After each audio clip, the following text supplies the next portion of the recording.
Paytm digital యుగంలో ఈ పేరు వినని వారు తెలియని వారు ఎవరు ఉండరు.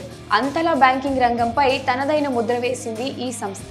అయితే ఇటీవల కాలంలో పెరిగిన పోటీతో నష్టాలు చవిచూస్తూ మార్కెట్లో తన ప్రభావం కోల్పోతూ వస్తుంది. ఇలాంటి కష్టకాలంలో పేటీఎంపై భారీ పిడుగు వేసింది రిజర్వ్ బ్యాంక్ ఆఫ్ ఇండియా. పేటీఎంకు చెందిన పేటీఎం పేమెంట్స్ బ్యాంక్ కార్యకలాపాలపై ఆంక్షలు విధించింది ఆర్బీఐ. ఫిబ్రవరి 29 నుంచి పలు సేవలను నిలిపివేసింది.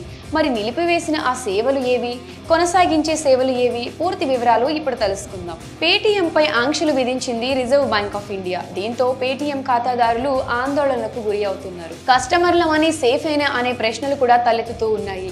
ఈ నేపథ్యంలో అసలు ఆర్బీఐ విధించిన ఆంక్షల ద్వారా పేటీఎంలో రద్దయ్యే సేవలు ఏవి, ఎలాంటి సేవలు ఇబ్బందులు లేకుండా కొనసాగే ఆ వివరాలేంటో ఇప్పుడు తెలుసుకుందాం. ముందుగా పేటీఎం ఫాస్ట్రాగ్లు ఫిబ్రవరి 29 నుంచి పనిచేయవు. దీంతో యూజర్లు అంతా ఎంత త్వరగా వీలైతే అంత ఫాస్ట్గా ఇతర ఫాస్ట్రాగ్లను కొనుక్కోవడం మంచిది. దీంతో పాటుగా పేటీఎం వాలెట్లో ఫిబ్రవరి 29 తరువాత ఖాతాదారులు ఇందులో డబ్బులు జమ చేయరాదు.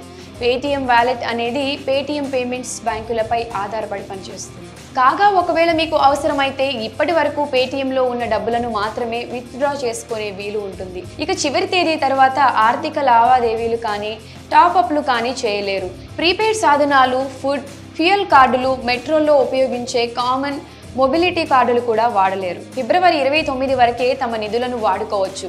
ఇక గడువు తేదీ తర్వాత యూపీఐ పేమెంట్స్ చేసుకోవడానికి వీలు పడదు. అయితే పేటీఎం లోన్స్పై ఎలాంటి ఎఫెక్ట్ పడదని తెలిపింది. కొత్త డిపాజిట్లను స్వీకరించడం కానీ క్రెడిట్ ట్రాన్సాక్షన్స్ చేపట్టకూడదని ఆర్బీఐ ఆదేశించింది. అయితే ఖాతాదారులు తమ నగదును విడుదల చేసుకునేందుకు ఎలాంటి ఆంక్షలు లేవని ఆర్బీఐ స్పష్టం చేసింది. అలాగే పేటీఎం రీఫండ్లు, క్యాష్ బ్యాక్స్, వడ్డీలపైన ఎలాంటి ఆంక్షలు లేవని పేర్కొంది. కాగా యూపీఐ పేమెంట్లపై ఎలాంటి ప్రభావం చూపదని సెంట్రల్ బ్యాంక్ ప్రకటించింది.